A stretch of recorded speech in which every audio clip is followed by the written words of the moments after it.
इससे पहले लेक्चर में जैसे कि मैंने आपको बताया कि बहुत सारी इक्वेशंस हमारे पास ऐसी होती हैं जो बज़ाहिर हमें नज़र आता है कि वो क्वाड्रेटिक इक्वेशंस नहीं हैं, लेकिन किसी प्रॉपर सब्स्टिट्यूशन से हम उनको क्वाड्रेटिक इक्वेशन बना सकते हैं। इस तरह की हमारे पास 5 टाइप की इक्वेशंस होती हैं। उनमें से पहली टाइप को हमने पिछले लेक्चर में स्टडी किया। इस लेक्चर में हम टाइप 2 को स्टडी करेंगे।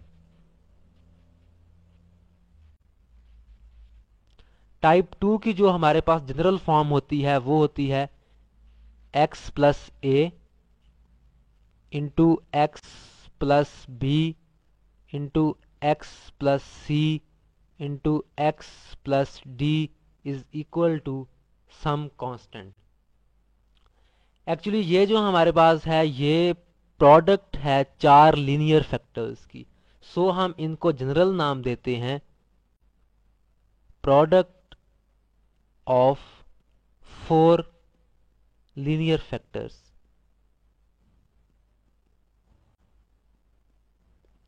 इस तरह की इक्वेशंस को सॉल्व करने के लिए ये जो हमारे पास 4 लीनियर फैक्टर्स होते हैं उनमें से 2 के 2 पेयर्स बनाए जाते हैं। कि लेट मैं इनके पेयर बना लेता हूँ x plus A into X plus B and X plus C into X plus D is equal to K. Actually ये पेयर इस तरीके से बनाए जाते हैं कि अगर इन दो लीनियर फैक्टर्स को आपस में मल्टीप्लाई किया जाए और इन दो लीनियर फैक्टर्स को आपस में मल्टीप्लाई किया जाए तो हमारे पास एक्स स्क्वायर और एक्स के जो कोफिशिएंट्स हैं वो या तो सेम हो या एक दूसरे का इंटीजर मल्टीपल हो। अगर मैं इन दोनों को मल्टीप्लाई करूं तो ये हमारे पास आ जाएगा X square plus A plus B into X plus A B. और जब इन दोनों को मल्टीप्लाई करूंगा तो ये हमारे पास आ जाएगा X plus C plus D into X plus C D is equal to some constant. अगर इन दोनों के हमारे पास कोफिशिएंट्स एक्स के और एक्स स्क्वायर के सेम हो तो हमारे पास जो कंडीशन आती है वो आती है A plus B is equal to C plus D. So जब हम पेयर्स बनाएंगे तो पेयर्स बनाते वक्त ये देखेंगे कि जब हमारे पास जो लीनियर फैक्टर्स होंगे उनमें से ए प्लस बी इज इक्वल होना चाहिए सी प्लस डी के। ये इक्वल हो या इसका इंटीजर मल्टीपल भी हो सकता है। एक सिंपल एग्जांपल से हम इस टाइप की जो इक्वेशंस हैं उनको सॉल्व करना सीखेंगे। मिसाल के तौर पे अगर कोई हमें ये क्वेश्चन देता है कि एक नंबर है उसमें से हम 7 को सब्ट्रैक्ट करें। लेट नंबर में कर लेता हूँ x है, उसमें से 7 को सब्ट्रैक्ट करें, देन उसी नंबर में से 3 को सब्ट्रैक्ट करें, उस नंबर में 1 को ऐड करें और उस नंबर में देन 5 को ऐड करें और इन चारों को अगर आपस में मल्टीप्लाई किया जाए तो इसका जो आंसर है वो हमारे पास 1680 आता है। आप वो नंबर फाइंड करें। अब इसको मैं कंपेयर करूं अगर उसकी जनरल फॉर्म के साथ के x plus A into X plus B into X plus C into X plus D is equal to some constant. अब हमने इसको सॉल्व करने के लिए सबसे पहला स्टेप ये करना है कि इन लीनियर फैक्टर्स में से दो दो के पेयर बनाने हैं। और पेयर बनाने के लिए जैसे कि मैंने आपको बताया कि कंडीशन ये है कि a plus B is equal to C plus D. अब यहाँ पे हमारे पास a is -7, b is -3, c is 1, d is 5। इनको हम किसी भी तरीके से अरेंज कर ले सकते हैं और ए बी सी डी की जो वैल्यूज़ हैं वो चेंज भी हो सकती हैं। लेट मैं इसको इस तरीके से अरेंज करता हूँ कि x -7 into X plus 5 and x -3 into X plus 1। अब मैंने दो जो हैं वो पेयर्स बना लिए दो दो लीनियर फैक्टर्स के।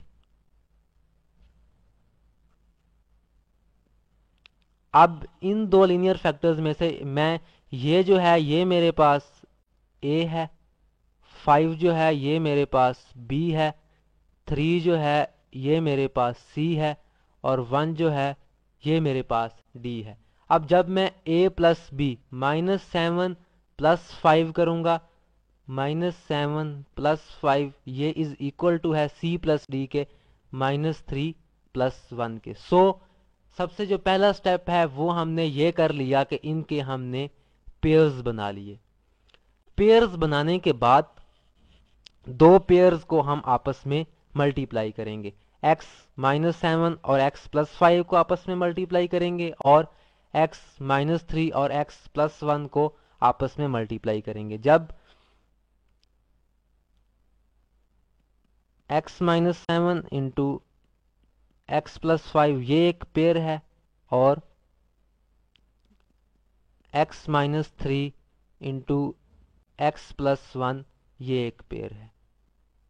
अब इनको आपस में मल्टीप्लाई करते हैं, x -7 into x plus 5, this will become x square minus 2x -35 and this will become x square minus 2x minus 3 is equal to 1680।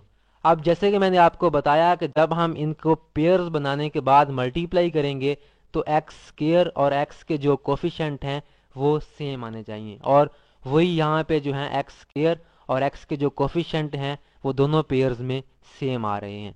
Then next step हम ये करेंगे कि जो चीज़ दोनों में सेम होगी उसको किसी और वेरिएबल के इक्वल पुट कर देंगे। अब इसमें हमारे पास एक्स स्क्वायर माइनस 2x और इसमें भी एक्स स्क्वायर माइनस 2x आ रहा है।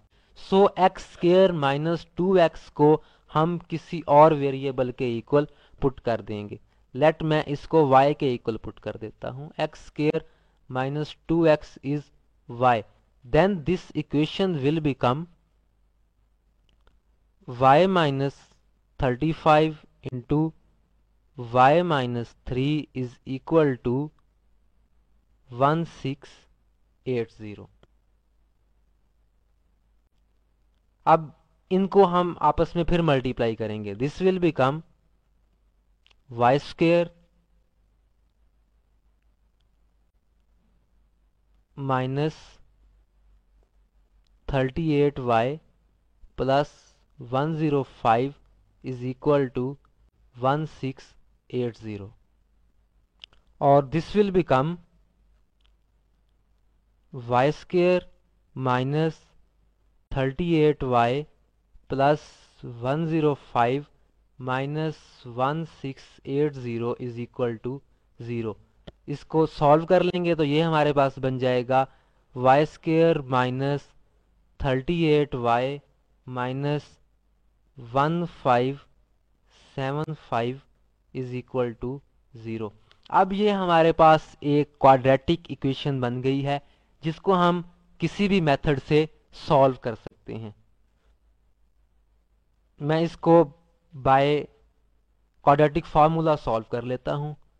Quadratic formula y is equal to minus B plus minus B square minus 4ac square root divided by 2a.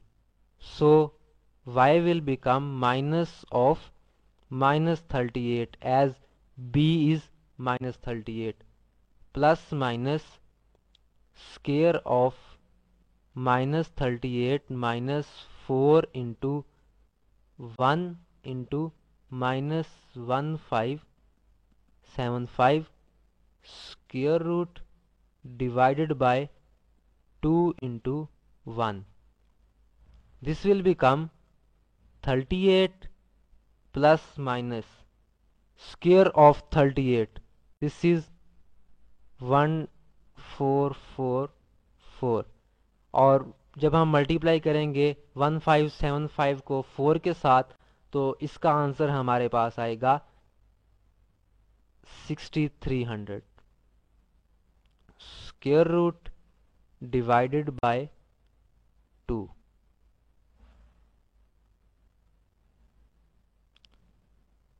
y will become 38 plus minus, इन दोनों को सम करेंगे तो ये हमारे पास आ जाएगा 7744 square root divided by 2। y is equal to 38 plus minus, इसका जब हम स्क्वायर रूट लेंगे तो ये हमारे पास आएगा 88 डिवाइडेड बाय 2। अब y की हमारे पास दो वैल्यूज आ गई, y is equal to 38 plus 88 by 2 and y is equal to 38 minus 88 divided by 2. If y is equal to 38 plus 88 divided by 2, then y is equal to 63. And if y is equal to 38 minus 88 divided by 2, then y is equal to minus 25. Actually ये जो हमारे पास y की values हैं ये उस term की हैं जिसको हमने y के इक्वल पुट किया था। हमने किस टर्म को y के इक्वल पुट किया था? ये एक्स स्क्वायर माइनस 2x को हमने y के इक्वल पुट किया था। सो ये जो वैल्यू है y की ये actually X square minus 2x की है। So actually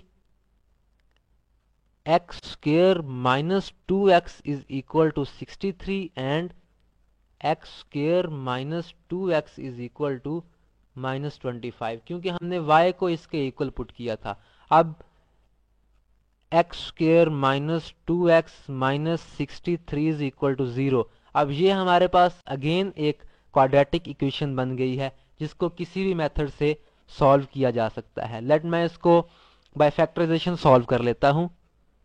X square minus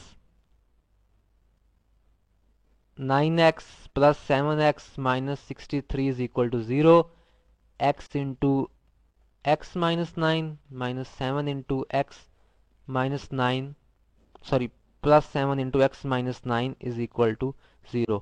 यहाँ से x माइनस 9 कॉमन आएगा, x minus 9 into X plus 7 is equal to 0।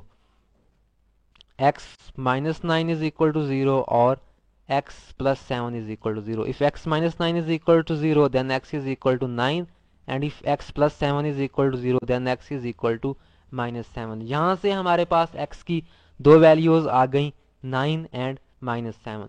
अब ये जो हमारे पास है ये भी एक क्वाड्रेटिक इक्वेशन बन जाएगी, X square minus 2x plus 25 is equal to 0। इसमें से भी हमने x की वैल्यू फाइंड करनी है। इसको मैं बाय क्वाड्रेटिक फार्मूला सॉल्व कर लेता हूँ। x is equal to minus of minus 2 plus minus minus 2 square minus 4 into 25 square root divided by 2 into 1। So this will become x is equal to 2 plus minus 4 minus 100 square root divided by 2, which will become 2 plus minus 4 minus 100 minus 96 square root divided by 2। 2 plus minus minus 96 square root, इसको हम इस form में लिख सकते हैं 4 into minus 6 square root divided by 2। अगर हम यहाँ से 2 कॉमन ले लें तो ये बन जाएगा 2 into 1 plus minus 2 into minus 6 square root divided by 2। ये 2 इस 2 के साथ कैंसिल हो जाएगा, तो तब हमारे पास जो वैल्यू आएगी x की वो होगी 1 plus minus 2 into minus 6 square root. x की हमारे पास 4 वैल्यूज आ गई जिनको हम सॉल्यूशन सेट की फॉर्म में लिखते हैं। Solution set is equal to 9 minus 7 1 plus 2 into minus 6 square root and 1 minus 2 into minus 6 square root. ये जो x की चारों वैल्यूज हैं